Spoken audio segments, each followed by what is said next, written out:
even if you don't see the point of life or want to be here, the most important thing to know is it's not your fault. There's something happening in your brain. And it doesn't even matter if it's nature or nurture. It doesn't really matter. What matters is you can get treatment.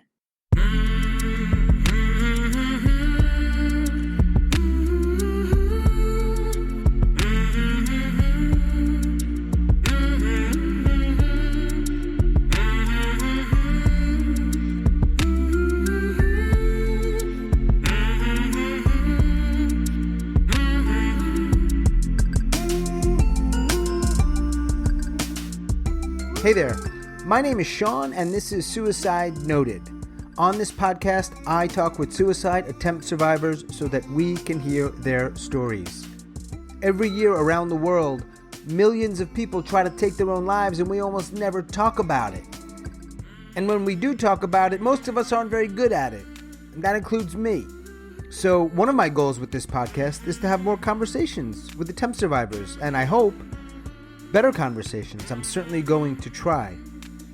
Now, we are talking about suicide, so this may not be a good fit for everyone. Please take that into account before you listen. I do hope you listen because there is so much to learn. We've been launched for almost 2 months, and more people in more places are hearing these stories of survival. Places like Sweden and Paraguay and New Zealand and Japan. People in these places are hearing these stories because they need to hear these stories. So I'm glad about that. And I hope we can get more listeners because these stories matter. Now, if you are a suicide attempt survivor and you'd like to share your story, I would love to talk. You can email us at hello@suicidenoted.com. If you'd like to support this podcast, please keep doing what you're doing. Keep listening. Let folks know about it. If you're on a podcast platform that allows you to leave a rating or a review, that would help too. Today I am talking with Dorri. Dorri lives in New York City, and she is a suicide attempt survivor. How are you? I'm great. Thank you very much for doing this and being candid with your life. Sure. I always say I had my reasons for starting the podcast, and I like that I have it and I'm learning. I wish I didn't need to, or there wasn't a need for this kind of podcast, but there is.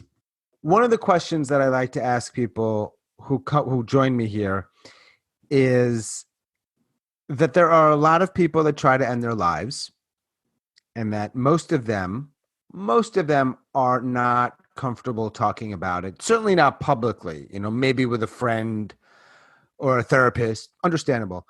But then I find people like you who seem more comfortable, and I'm wondering why that is, how you came to be comfortable sharing it with people.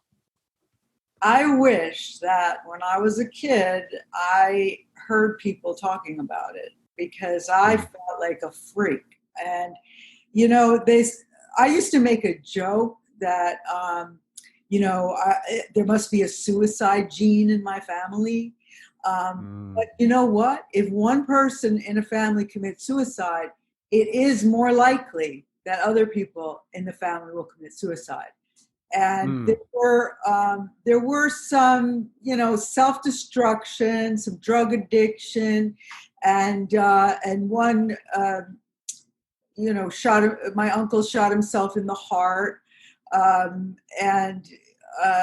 We didn't talk about any of this. And someone very close to me cut her wrists very badly. And she still has very pronounced scars. And even her children don't know. And I don't really understand why you wouldn't talk to people when depression and anxiety run in your family. I felt so isolated, feeling isolated. I felt like when I told people that I wanted to die, I thought everybody wanted to die. And why would anybody want to be here? Like, the world is so screwed up, even, even years ago. I mean, uh, and I would tell people, and they would like treat me as if I were a leper. They would like Right.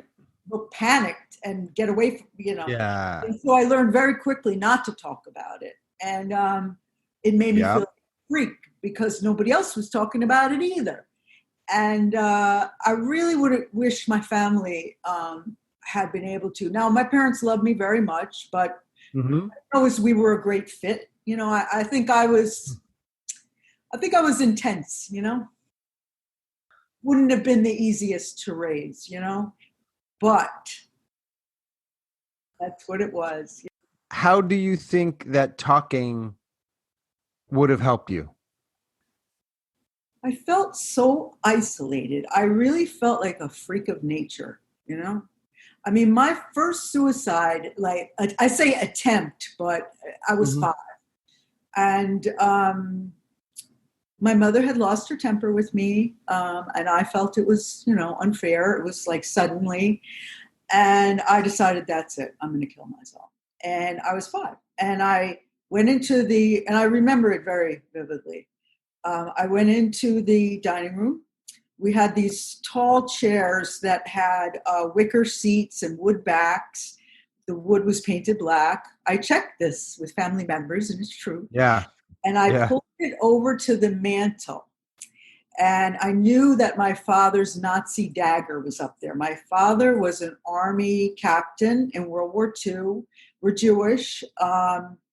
Jewish atheists, 3 generations of Jewish atheists, and my grandfather was a Zionist. But anyway, so I knew that because I was an eavesdropper, and my father was a great storyteller, and they'd have company a lot, and they'd often think I, wasn't around or whatever. I would sneak listening because it was fascinating, and he would talk about war stories, and he talked about that dagger. I saw him take it out and show it, and so I knew it was there.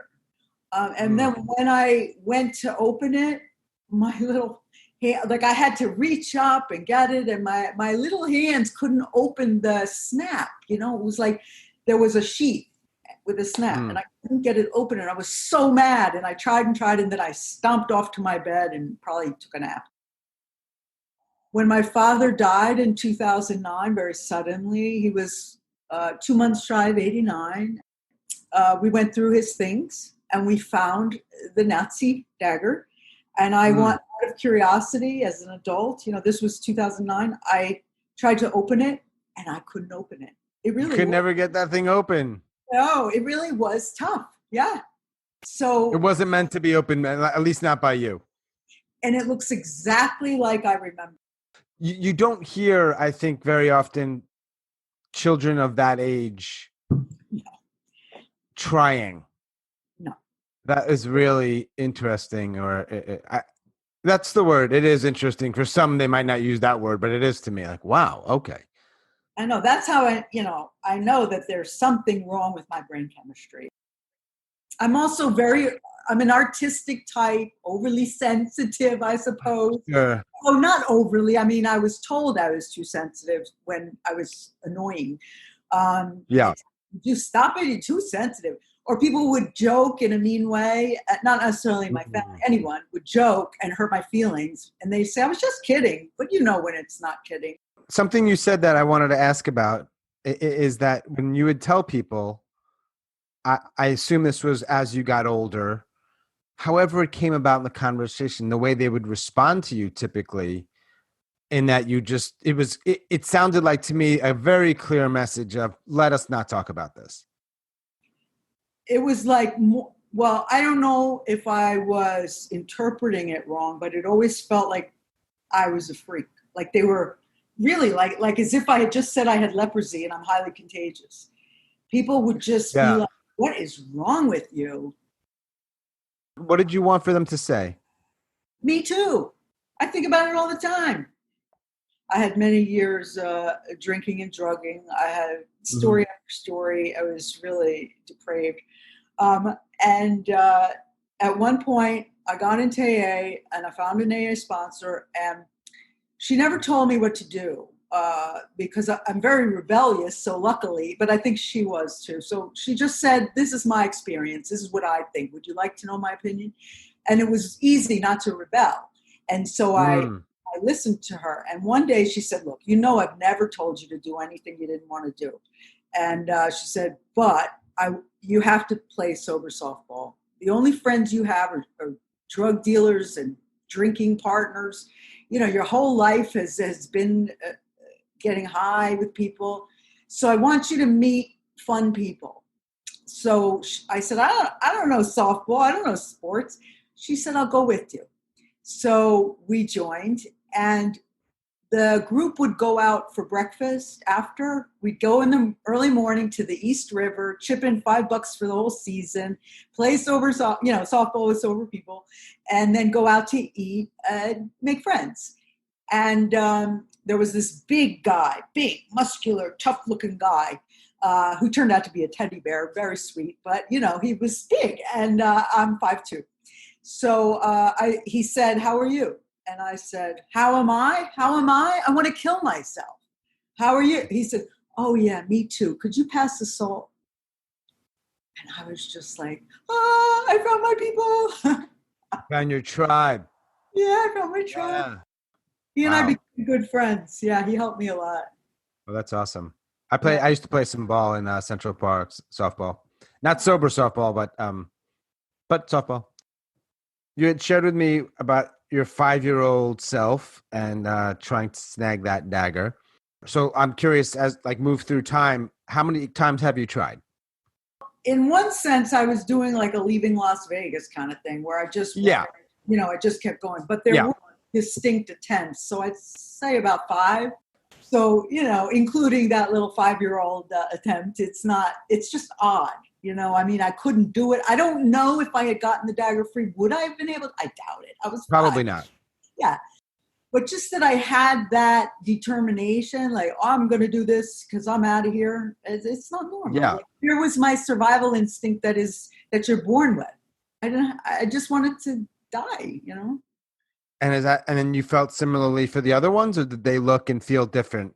I think I had a hard time. I was a very cute kid. Everybody told me how adorable I was, and I was like a ham, and I was the youngest. And I think as that changes, I've seen it, with other people whose kids are adorable and then grow into 8 years old, 10 years old. You don't get the fuss anymore. It's not as cute anymore. And you do sort of like, I don't know if you know it, there was Betty Davis in Whatever Happened to Baby Jane. She was a child star, but she's still wearing like the makeup and but I just didn't really, I was great at being teacher's pet. I was very smart. I skipped a grade. I don't think people should do that. And I think the older kids resented it. And then I was in with people who knew each other. And I think that set me off. But as I got to be a teen, I think I was 11 when I smoked a joint with people. It was a bunch of kids in a circle. It's funny, it was my parents' friend's kid we were visiting. And then dabbling with cigarettes, and then becoming a steady smoker once I get used to the coughing and the headaches, I just wanted to be bad. I saw these kids that we had three elementary schools in Port Washington, and they all merged into one junior high. So I met kids I hadn't known, and they were tough kids. They talked back, they smoked, they drank, and I was like, it was sparkly to me. I was like, ooh, cool. So you smoked and drank, and you got into a little trouble.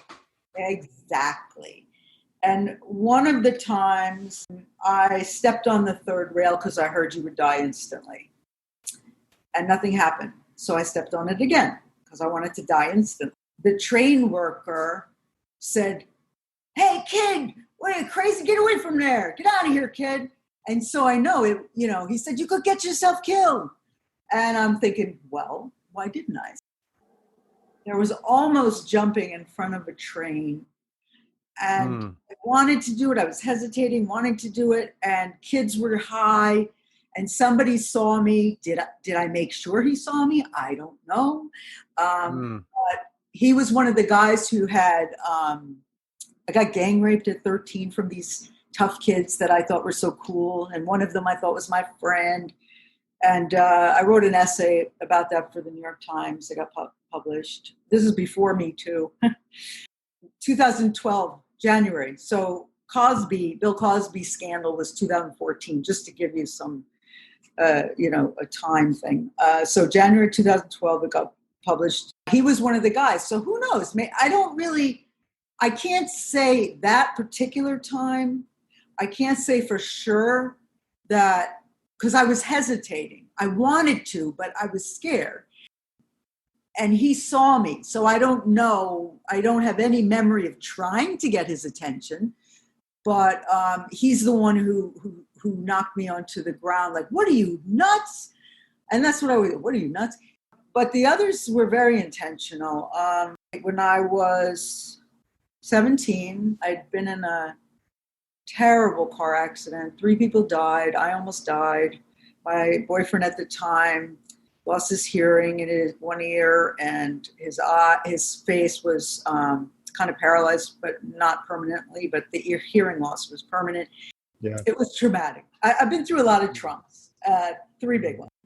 I heard that if you mix alcohol and downs, you die. I wanted to go quickly. And I knew when I was right around that age, I think, when my uncle died. So I collected downs, what I thought were downs taken from medicine chests and stuff at parties. So I had 8, and I thought that was plenty. And I drank a quart of vodka, and I slept for 2 days, and I didn't change positions. And I was subletting that summer from my sister, my older sister. I didn't think it through, like she's going to find my body. That didn't even occur to me. I just wanted out. Always wanted out. I felt like I didn't ask for all this. It's not worth it. How much work to get what you want, and how much heartbreak and disappointment and tragedy all over the world. So she noticed that I hadn't moved. She'd go to work, come back, and it's like, so she called my parents, and I went to the hospital. I think they pumped my stomach. And then it was like, we never talked about it again. I was very serious that time, for sure. Let's see. I did jump in front of a train. That's when I was 15. Again, I didn't think about my sisters. I didn't think about how my suicide would affect anyone else. I was that in pain. Suicide is, I don't think is I wasn't a beacon of mental health, shall we say. I was also on a lot of drugs, and I had to, your frontal lobe, as soon as you have drugs in you, your frontal lobe, that your judgment that says you should go home now, or this might hurt your sister. That's like in a coma, And it was me, and I just was unwell, and so I ran away when she was watching us, and it was the first time my parents went away and left her in charge, I think. And a friend had run away, a friend from camp. We both got kicked out for smoking cigarettes, even though we'd been doing drugs and sleeping with the counselors, and it was crazy summer. So she ran away, and I asked if I could come with her. She just told me. She called me and said, "Hey, I ran away." And she was in Greenwich Village in what was then the Hotel Earl. Now it's the Washington Square Hotel. And I have fond memories of that time, even though I OD'd in the park. People had to wake me, and I had depression and anxiety and no desire to live, I guess. I don't know. Did you ever in this time, and this is, so we're still kind of in your teen years, it sounds like, did you ever have any period of time where you wanted to be alive and you didn't have these strong ideations of death or suicide? It's a good question. Maybe now, because I feel like I'm a really good aunt. I have nieces that I'm really close to, and they lean on me, and they tell me the things that nobody told me. And, they have questions about life, and I'm very open, and I have been since they were fairly young, because I didn't want them to go down that road. And they haven't. Wow. None of them are drug addicts. I'm so glad about that. They're not even heavy drinkers. It's great, you know? When did you get clean? I shouldn't assume you're clean, but maybe I should ask that question first. Okay. Okay, so it was March 22nd, March 21st, 1988. I had a terrible blackout. I had had blackouts since I was about 13, where, you know, you're walking, you're talking, people don't know you're not there, and you don't know how you got home. You know, it's like stuff is erased. I woke up out of this blackout after a 3-day cocaine and alcohol binge, which was common, and not eating, you know, smoking a lot of cigarettes. And I woke up in my art portfolio. I had graduated with on Dean's List. I had won competitions with my art. I'd had some of my writing published even before that. And I ripped apart my portfolio, my art portfolio that I was taking it around to get a job. I wanted to be like an illustrator for record albums. We're talking about the 70s. So that was just around the time when it all went to photos mostly. But, you know, in the 60s and maybe early 70s, there were still a lot of cool illustrations. And that's what I wanted to do. And I would draw stars and, yeah, it was pretty good. And I woke up and it was like I ripped these expensive 8x10 photos apart.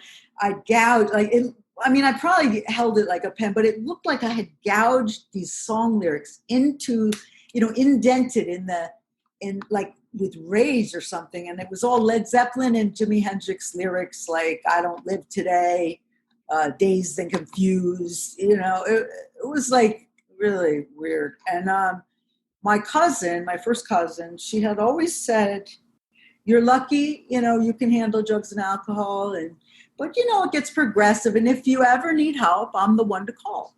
So I remembered that and I called her. She lived in New Jersey, and it would take her at least an hour to get there. So it must have been an hour, but it felt faster than that. And she said, well, you know, do you still have any drugs and alcohol? I said, yeah. She said, well, why don't you do those and I'll be there soon. And nobody ever told me to do. Everybody was like, stop. So I was like, oh, okay, you know. So I finished what I had. I thought she used psychology, but she said later, she said, no, I just thought you should have your last hurrah, get it out of your system, and I'd take you to a rehab. So she took me to a rehab. She said I was like walking, talking, whatever. And I have no memory of leaving my street, McDougal Street between Bleecker and 3rd was where my apartment was. That's the last thing I remember is sitting in her car. Wake up in a rehab in like the detox area. The door was locked. It was, you know, I woke up and I like rapped on the, you know, the window plexiglass or whatever, glass. I don't know. I knocked on it trying to get somebody. And I didn't know where I was. So it's so corny. It's like an after school special, like, where am I? You know, like what happened? But that's what it was. It's truth. Yeah. And that place worked for you? It helped? For a long time, yeah. Oh, yeah? Yeah. I mean, I was very miserable I tried every which way to quit drinking and drugging. Yeah, sure. So you were doing drinking and doing drugs for, it sounds like, for many years. 15. But then that place, 15? By 13, I was like a stone cold addict. I was very enamored with all the dead rock stars, you know, and right. I had Jimi Hendrix was like an angel to me, and I really thought we had some kind of connection. And 20 years into recovery, I said to my sponsor, I said, you know, I just realized Jimi Hendrix never even knew I existed. There's no angel. And she said, it's called an imaginary friend. I said, right, like God. But she didn't like that. Anyway. From a young age, it's kind of interesting for many years doing that, right? But then you got clean. And that was effective for you for how long? Or is that until today? I wish. I had one slip. So now I have 16 years back, and I've had 16 and a half years that half matters. Nice. And Now I know all of this gets sort of like blurry or mucked up because you've got addiction stuff and then yeah, you have, I don't know if this is the right word, but like the mental health stuff. And they're obviously all yeah. swirly together. Did you get, I assume, and you'll tell me if I'm off base here, if you are regularly ideating and you've had several attempts in your life, a few that when you were in your teens, does that mean you think that you have a mental illness? Did you try to get diagnosed or have you been diagnosed? Well, yeah, and I've been to a ton of therapists. Well, first of all, I spoke to a doctor yesterday, and we were talking, and I was asking. It was like an interview type situation where I was asking him questions, and Oh, cool. he said that he had drug addiction and depression and anxiety. He was very shy, and so the anxiety, made it hard for him to relate to others, and he was troubled. And I said something about, well, we both had mental illness. He said, wait a minute, what do you mean? I said, well, Mhm. depression, anxiety that severe, and drug addiction. You've got mental illness. That's why insurance coverage. So what was your diagnosis? Or did you ever get formally diagnosed? I did get diagnosed, but it wasn't anything like I thought maybe manic depression, because I really just knew two moods, euphoria Yeah, and I want to die. Like if I that didn't, makes sense. Yeah. yeah, but I'm not.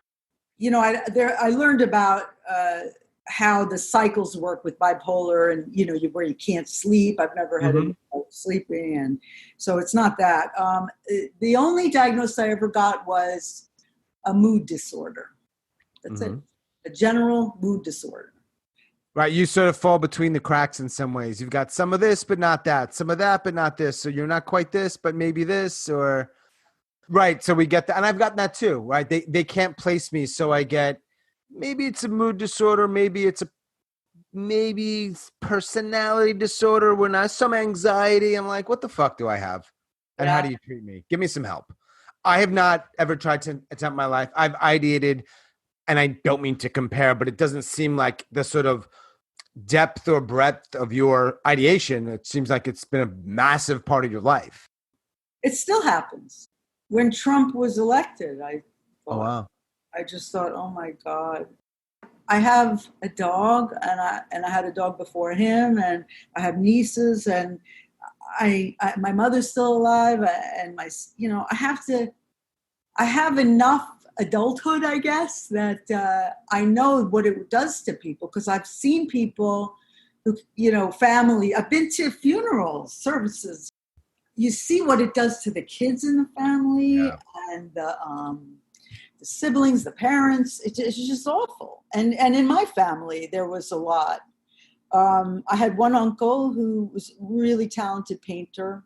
He supported his family by being a portrait artist in a hotel. They lived in Florence, but he smoked a lot of cigarettes. He smoked 4 packs a day. Now that's a little nuts, right? A lot. And Yeah. then he had a heart attack, and the doctor said, if you don't stop right now, you're going to die. And he loved his wife. He loved his kids. He had 3 kids. His son, and then the youngest daughter, Angela, they both, son Brad, they helped me get clean. So Yeah. he smoked 4 packs of cigarettes a day, and then he had a second heart attack because he never even tried to quit, not even cut down. He just kept smoking. Right. And so, to me, that's suicidal behavior. That's like not healthy, not good. But people are like, oh, well, it's an addiction. So why do people have such a feeling about like lung cancer and cigarette smoking, but opioid addiction? Like, I don't really get the difference. It's semantical in part, but I think for me, there does feel like a little bit of a difference of somebody jumped off a bridge. I'm going to call that suicide, as opposed to somebody's drinking and drugging. Yeah, sure, you're going to die, but because it feels they might not. It's hard to know that you're really going to die, even when a doctor tells you. So I'm not disagreeing. I'm just we're limited by words sometimes. I mean, the Surgeon General probably by then, he was 46, so I should look it up. I'm not really sure yet if they had the warnings on the cigarette. labels, but I think most people would know 4 packs. It's a lot. You're definitely, yeah. And he got the warning, but anyway. Yeah, and it was his brother who shot himself, but the family looked at it like, well, he'd had a stroke and he Right. was, he had problems, but he also had 2 sons. Like, you leave a lot of wreckage, and that's the only reason I guess I'm glad it never worked. Sometimes I wish it had just worked because it'd be easier. My mind would be quiet. Like, that's, I think, what appealed to me about drugs and alcohol is all that noise in my head would shut up. Same. Yeah. It sounds like from what you shared, your reason to live or stay alive is a little bit less of I want to be alive, I want to do this, achieve that, and whatever, and more I don't want to cause pain on these people I care about. Yeah, that's right. If you have lemons, you make lemonade. It's kind of like that. Like, I'm here for the duration. I'm not going to kill myself anymore. I can't. I really know that. People love me a lot. I feel very loved and needed and wanted. And I know from seeing other people's families go through it, I wouldn't do it, and but that doesn't mean I sometimes don't feel trapped here. You had said that people in your life, when you were younger, but maybe throughout, they just responded in ways that weren't helpful. They weren't useful. They weren't whatever you maybe needed. So I want you to imagine you're talking to those people who are going to engage with someone in pain, that kind of pain. Yeah. Could you say anything where they might be like, okay, that makes sense. I'll try that.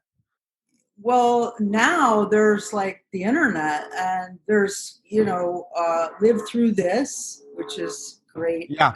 Site. Yep. There, Glenn Close, she co-founded Bring Change to Mind. And that is because her sister is bipolar, and her sister's son, Glenn Close's nephew, is schizophrenic, and the stigma makes people not come out of the, closet of, like, to say, I'm sick. And so she's trying to do away with the stigma by having people talk about it. And when you go on these websites, you find all these people who are talking about it. And it's so different than when I was young. I mean, even addiction, even rape, people, like, there was no Olivia Benson, from Law and Order SVU. So nobody talks about rape and the victim's rights and the survivor. Don't think of yourself as a victim. And like, there's so much in the world now that is like literally at your fingertip. Right. But I would say is like the most important thing to know is it's not your fault. There's something happening in your brain. And it doesn't even matter if it's nature or nurture. It doesn't really matter. What matters is you can get treatment. Even if you don't see the point of life or want to be here, I do encourage people to try to find enough in life to like be okay. Maybe I tried for years to be the one person. I'm smart, right? So, I mean, I'm sure there's people smarter, but I got through school easily. I've been told I'm smart my whole life. It's just, a thing. And so I figured I was going to be the one person who figured out how to be euphoric all the time. But even in sobriety, but it just doesn't happen. It's not possible. So it's like when you bounce a ball, what goes up comes down. And the harder you bounce it, the higher you go, the harder you fall. And there's no way around that.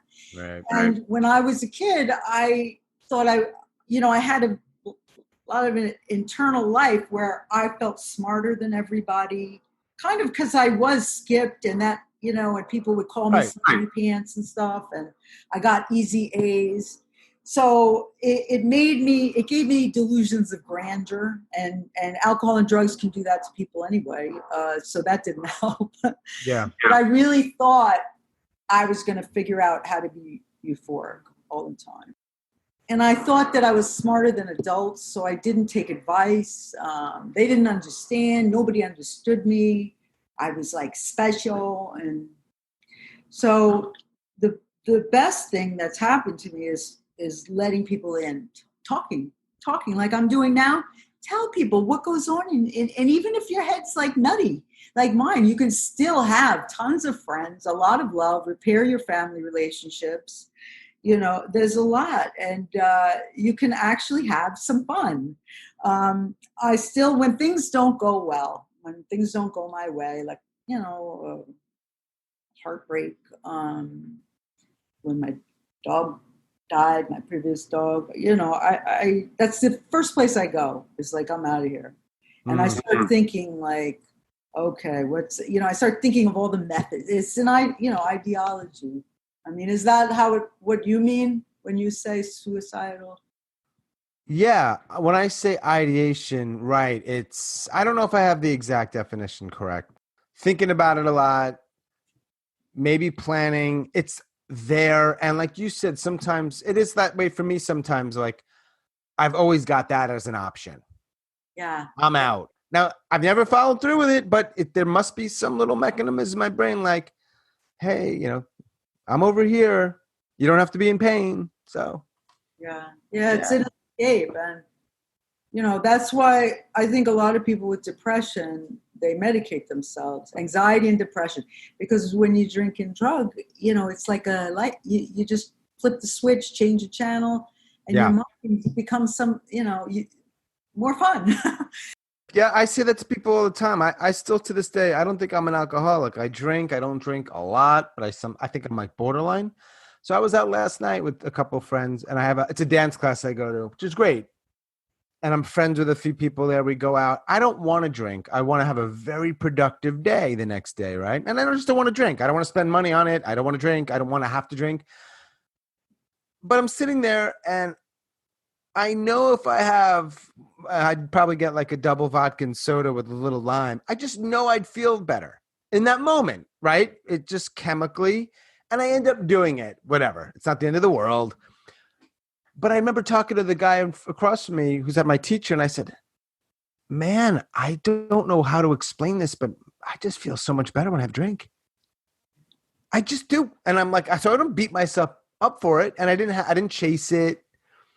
Just okay. I feel fine today. I spent $8, whatever it is. Fine. But it makes me think, and this is my long answer. It's a lot of this is chemical. Yeah. A lot of this is just chemical combos, and you just try to get it right most of the time. I mean, my sisters, they can have a glass of wine, and what happens with me is if I'm out with people and I see my sister's wine glass and it's half full and we're like leaving, I'm like, what? Right. Because that makes no sense. Yeah. Because I finish it like more. More. Or you go to an event and it's free booze. Isn't that a tough one too? Yeah. Well, not now because I haven't, haven't so long. But so with the slip at 16 years, I was prescribed a month of Vicodin for gum surgery. And and it was before this opioid crisis. And so that's way too much. They should have given me like 2 for the pain, Yeah. But it became like, and I don't even like downs. It's funny. I never took downs like for fun. I took them to sleep if I had been on a cocaine. Yeah. But the idea of a painkiller, there's a saying like I'll say a woman takes a drink, okay? And then the drink takes a drink. And then the drink takes the woman.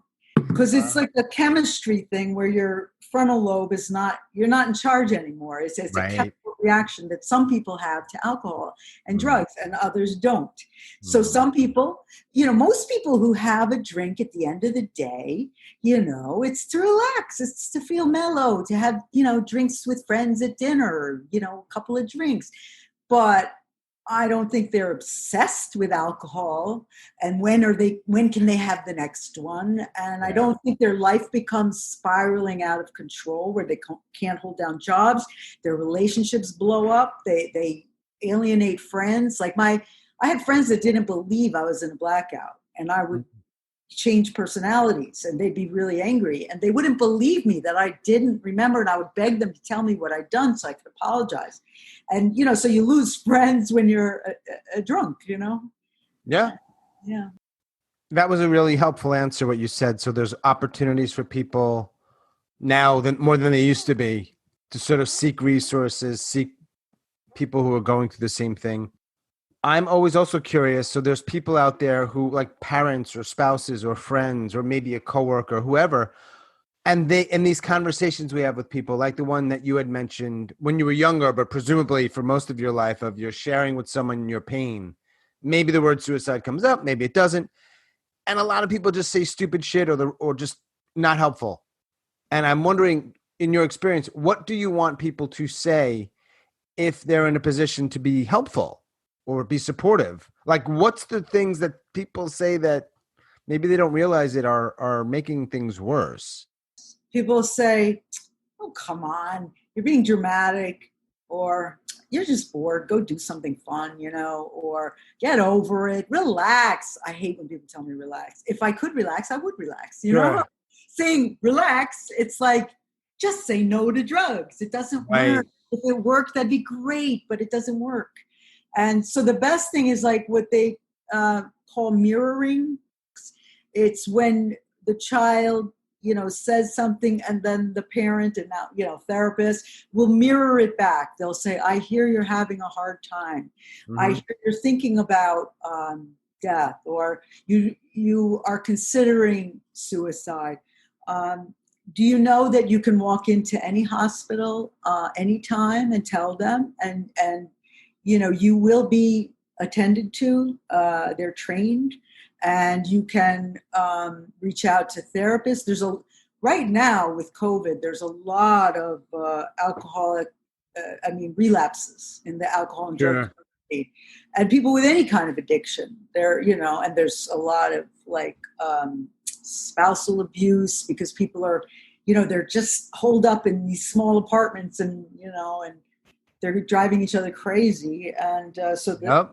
that and just things are escalating so much because we've been in this, basically our country is at war with each other, with hate, and it's really stressful. And so when you have thoughts like, I think I might be an alcoholic, that's okay. Just the idea is to talk to people and reach out. And if you want to do it anonymously, all over the web, you have the web.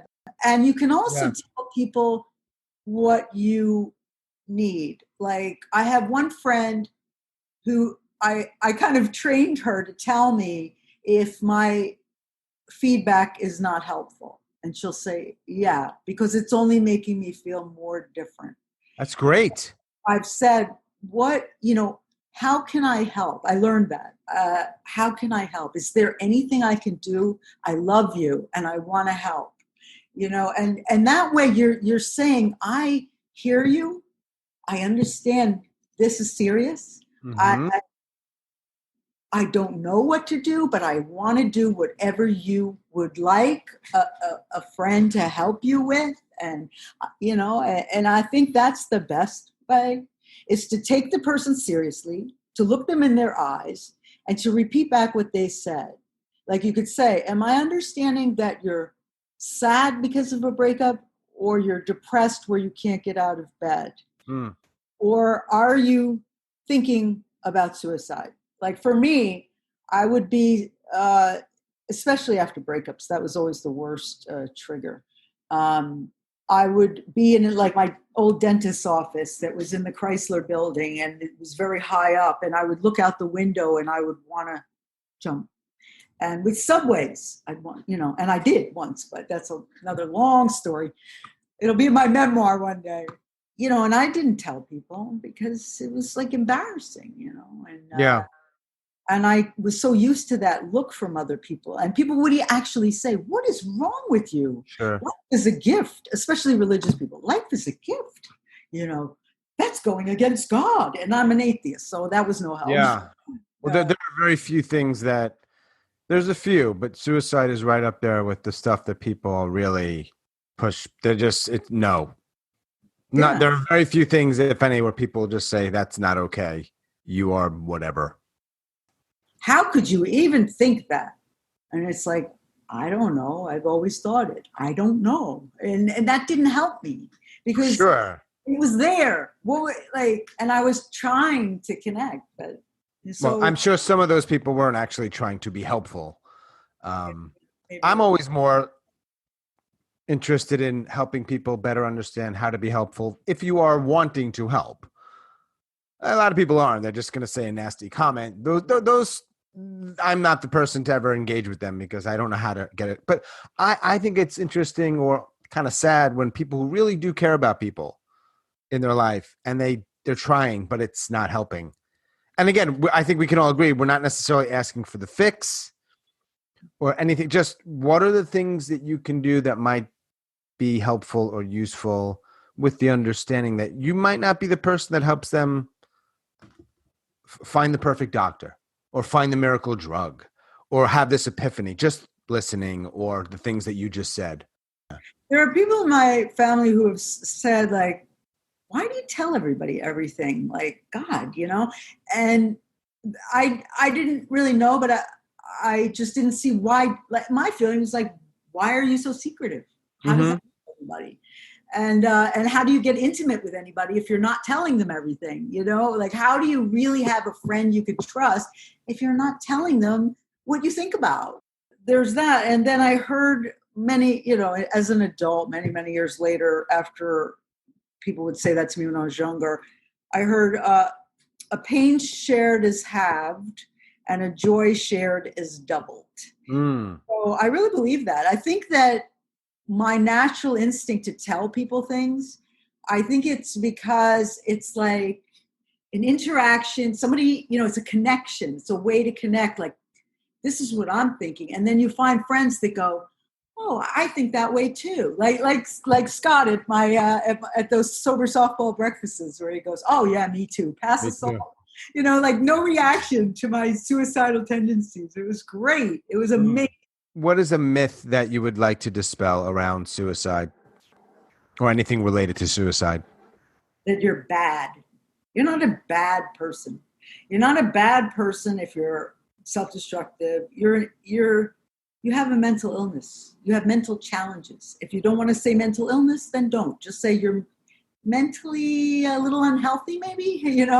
You're hurting yourself.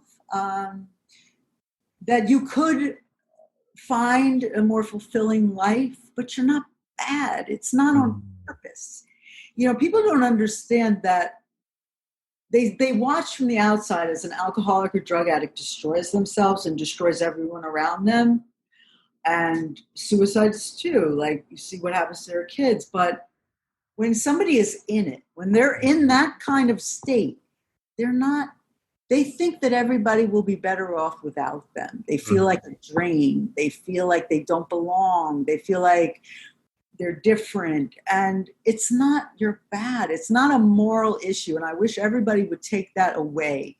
Addiction is not a moral issue. Suicide is not a moral issue. So I would love to get the shame out of it. Like parents feeling like it's not the parents' fault, It's not, because everyone, they have their free will. They're also, most of us are born with our personality. So we're born, a lot of it is our brain chemistry. Yeah. It's not our fault. We don't like to talk about that in this culture because we have this competitive winning, you can control everything in your destiny culture. And if your natural genetics aren't working for you, well, you can't, no. You can do anything you want. And I think it's bullshit. I think it's very harmful. Like you should try but I don't know. I just think it's kind of funny. Some people are just better at art. Some people can jump higher. Some people are good musicians. It doesn't mean you can't learn a music, but I just think it's a little weird. This whole, like, you can do anything you want is such bullshit, but I know a lot of people don't like when I say that, but I don't care. I chose the artist life. I could have made more money if I became a lawyer or something, but I'm happier this way because I wouldn't fit in that world. And I get my bills paid, and I worked really hard for a boss that I didn't like for 8 years. And, I learned a lot. I got a lot of dental bills paid for. We had a great dental plan, and I got training, and I was prepared in 1994, when I went into business for myself, and it's worked, Was there anybody in your life outside of the sort of extended families you found, for example, with what was it called? Sober softball. Oh, yeah. But let's say family, close friends, whomever else that responded to your suicide attempts in particular, but maybe the other stuff that was all sort of swirling around. Did anybody respond to you in a way where you're like, that's what I needed. Thank you for responding to me in a way that was okay. Anyone? Yeah, I have long-term friends. I would say, a handful of people I've known for 40 and 35, 40 years. And they know me really well. I'm quirky. I'm not crazy, but I'm definitely eccentric and quirky, very New York. And I know I'm intense, but, I like to think I'm fun too. And they tell me, like I'm a riot, and like I say things that nobody would say, because most people are like, they just wouldn't come out with it. And for me, it's like, I'd rather they know me, because I don't want to feel like, oh, they wouldn't like me if they really knew me. And they like me because they know me. So, yeah. It's like I said, it's more of an intimate friendship that way. Yeah. They know you. They know your flaws and your good qualities. How has the lockdown been in New York City? I know you guys had the epicenter for a little while. So how's that? And how was it for you? And even like your mental health or your spirits? Well, challenging. I think I'm probably doing better than some and worse than others.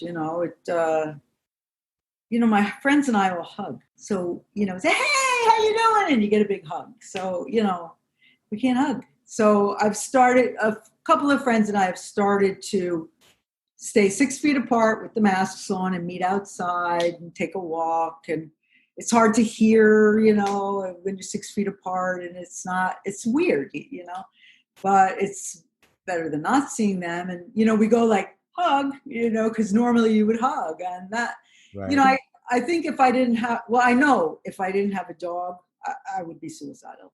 But I don't know how people without a pet can manage this stay-at-home business. No, I'm one of them. I don't know how I do it, but this stuff helps. You live alone? Yeah. So I tell people that, talking to people and then being so open and sharing their stuff, it's, in some ways it helps me.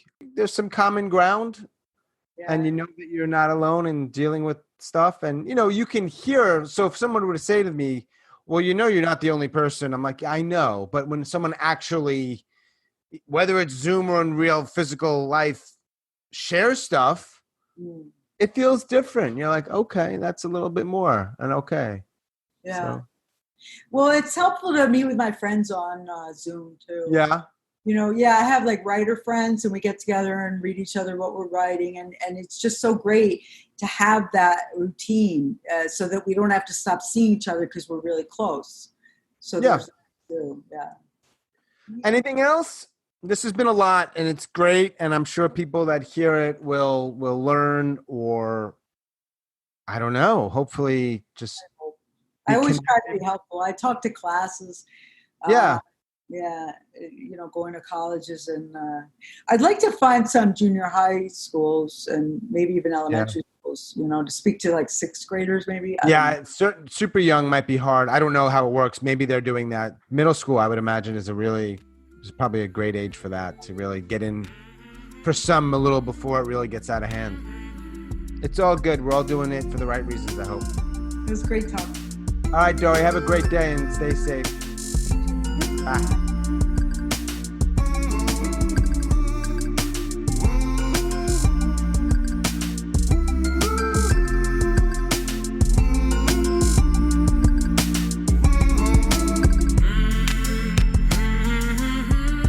As always, thanks so much for listening. Special thanks to Dorri up in New York City. Again, if you like this podcast, let folks know about it, rate it, review it. And if you are a suicide attempt survivor and you'd like to talk, please reach out. hello@suicidenoted.com. We drop new episodes every Monday and Thursday morning, so stay tuned for those. Until we connect again, stay strong, do the very best you can. I'll talk to you soon.